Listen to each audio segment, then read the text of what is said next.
Le marketing d'influence, on entend parler souvent ou on en voit souvent, que ce soit au niveau des sportifs qui s'associent avec des marques de vêtements, des marques de chaussures, ou encore des musiciens qui s'associent avec des produits cosmétiques, des produits alimentaires et encore plus. Mais là, on parle plus de personnes qui ont des pages YouTube, des pages Instagram, qui s'associent, qui vont avoir des partenariats avec des entreprises ou des grandes marques pour promouvoir ces produits-là.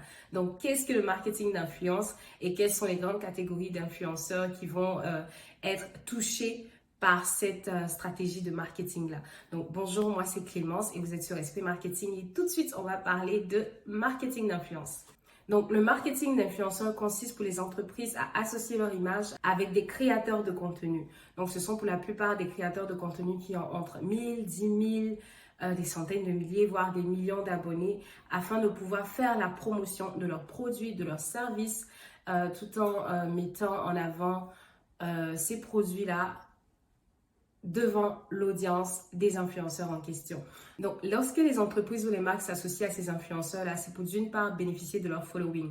Donc, qui dit following dit audience ou encore client idéal, audience cible, audience niche. Donc, en fonction du type d'influenceur, en fonction du nombre d'abonnés qu'ils auront, on aura des catégories qui seront très ciblées. Donc, une entreprise qui veut faire la promo d'un produit, au fait, qui est un peu complexe ou un peu technique, va avoir recours à certains influenceurs qui parlent à une audience, au fait, qui répond à ces critères-là, afin de pouvoir faire la promo de ce produit. Là, ils permettent à ces gens-là de découvrir ces produits. Donc aujourd'hui, on va parler de 4 catégories d'influenceurs qui sont très importants et on va voir aussi où est-ce que SP Marketing se situe dans toutes ces catégories-là. Nous avons tout d'abord le niveau 1 qui est les nano-influenceurs. Nano-influenceurs, ce sont des influenceurs, des créateurs de contenu qui ont entre 1000 et 10 000 abonnés, que ce soit sur Instagram, sur YouTube, sur Facebook ou toute autre plateforme. Donc, en général, ces personnes-là, au fait, vont être rarement rémunérées parce que leur following n'est pas très grand. Et ces personnes-là ne sont pas forcément à temps plein sur les réseaux sociaux. Donc, ce sont des personnes qui vont créer du contenu pour leur plateforme de temps en temps et qui le font, en fait, à côté de leur job, de leur travail principal. Et ce sont des personnes qui le font en général par passion. Voilà, parce qu'ils sont passionnés, parce qu'ils veulent partager, au fait, ce qu'ils connaissent. Donc, vous l'aurez compris, SP Marketing se situe pour le moment dans cette catégorie de nano-influenceurs.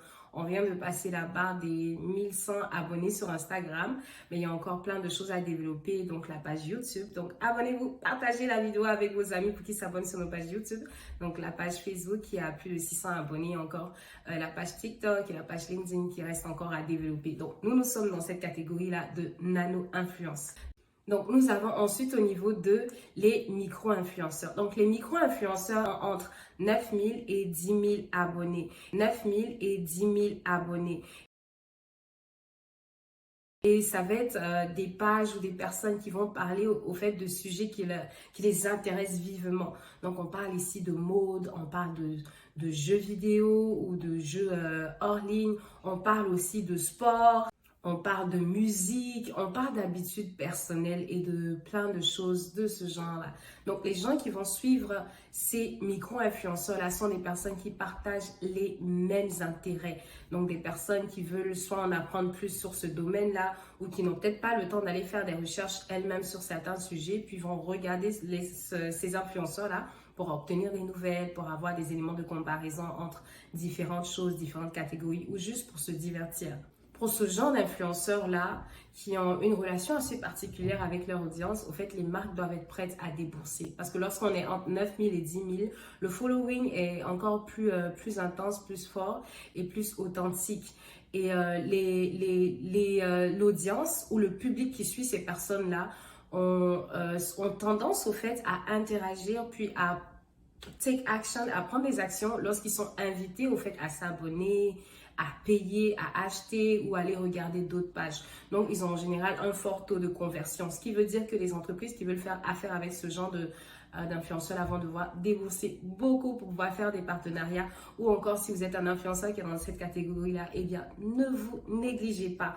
Et surtout si vous voyez que votre taux de conversion, votre taux d'engagement avec votre public est assez élevé, Donc, n'hésitez pas à vous mettre de l'avant comme une personne qui a su créer une communauté, qui s'est engagée, sa communauté, et qui a vraiment des personnes qui leur sont fidèles, puis qui les suivent avec bon cœur. Donc, le niveau 3 ici, ça va être les macro-influenceurs. Donc, les macro-influenceurs, ça va être des influenceurs qui ont entre 100 000 et 1 million d'abonnés, ce qui est vraiment énorme. Et ces abonnés-là ne vont pas seulement être dans leur pays à eux, ça va être des abonnés qui sont un peu partout, dans plusieurs pays du monde, voire même en dehors de leur continent. Donc, si une entreprise veut faire affaire avec eux, ça va être tout d'abord pour augmenter la visibilité de leurs produits ou de leurs services parce que justement, ces personnes-là sont sur un plan international et donc vous augmentez votre visibilité. Le problème avec les macro-influenceurs, c'est que le taux de conversion ici est assez bas. Fait que même si vous déboursez des milliers de dollars ou des milliers d'euros, mais vous n'aurez pas forcément le résultat que vous voulez. Et les macro-influenceurs en général, ce sont des personnes qui sont vraiment à temps plein sur Instagram ou sur les autres plateformes sur lesquelles ils sont. Donc, ils savent ce qu'ils veulent, ils savent ce qu'ils valent aussi. Donc, ça va être un peu plus complexe d'aller chercher ces gens-là, puis d'aller faire des contrats avec eux. Donc, vous allez devoir vraiment miser énormément. Mais ne vous attendez pas forcément à avoir le bénéfice, le retour sur investissement qui est à peu près similaire ou qui dépasse au fait ce que vous désirez parce que le taux de conversion ici est faible et on fait plus de choses pour plaire au public ou pour se donner une certaine image qui est souvent en dehors de nous-mêmes. Donc ici, on a beaucoup de jeux de personnalité, on va dire. Donc, les macro-influenceurs vont être principalement utilisés pour augmenter la visibilité d'une marque et non pour vendre. Ou vous pouvez vendre, mais vous n'aurez pas forcément les résultats que vous voulez.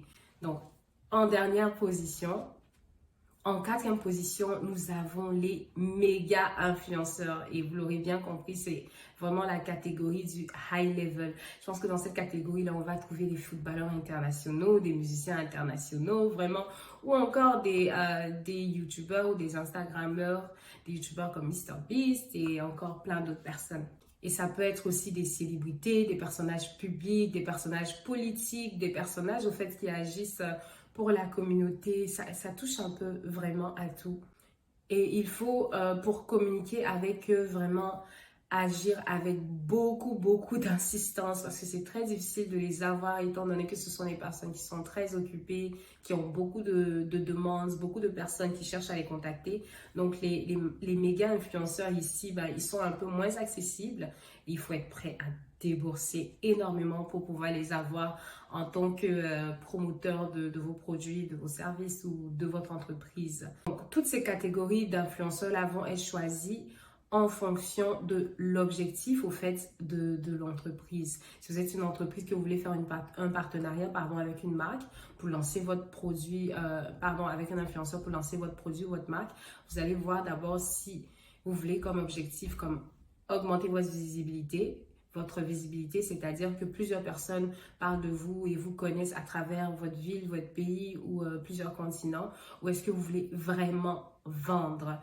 Et dans ce cas-là, si c'est pour vendre, on vous conseille des partenariats avec plusieurs micro-influenceurs. Comme ça, vous êtes sûr au fait que le taux de conversion sera là et que vous pourrez vraiment faire passer le message de manière authentique. Donc, c'est pas mauvais aussi de faire des contrats avec des méga influenceurs et des macro influenceurs, bien sûr que non. Mais encore une fois, vous n'aurez pas forcément le résultat que vous espérez. Mais vous aurez gagné en visibilité, puis en reconnaissance de votre marque, ce qui est très bien aussi. Donc, nous avons fait une vidéo qui parle ici d'une étude de cas d'un entrepreneur français qui a perdu 400 000 € en lançant sa marque et en se basant entièrement sur la stratégie influenceur pour faire sa promo. Regardez la vidéo, elle s'intitule « La stratégie influenceur fonctionne-t-elle » Donc, le lien sera juste après la vidéo aussi. Donc, n'hésitez pas à aller la regarder et mettez en commentaire vos appréciations, ce que vous pensez, ou citer le nom des influenceurs que vous appréciez, que vous suivez à la lettre. Et n'hésitez pas à partager avec nous. Si vous avez regardé la vidéo jusqu'ici, eh bien, je vous invite à écrire en commentaire marketing d'influence. Comme ça, je vous enverrai un petit coucou et on se fera peut-être un petit rendez-vous pour parler, pour que je puisse en savoir plus sur vous et peut-être vous donner des astuces ou encore autre chose. Peut-être vous donner des astuces ou encore avoir un petit chit-chat. Donc, c'était Clémence sur SP Marketing. N'hésitez pas à vous abonner, à partager la vidéo autour de vous, à liker bien sûr et à commenter. Puis, on se voit très bientôt dans la prochaine vidéo.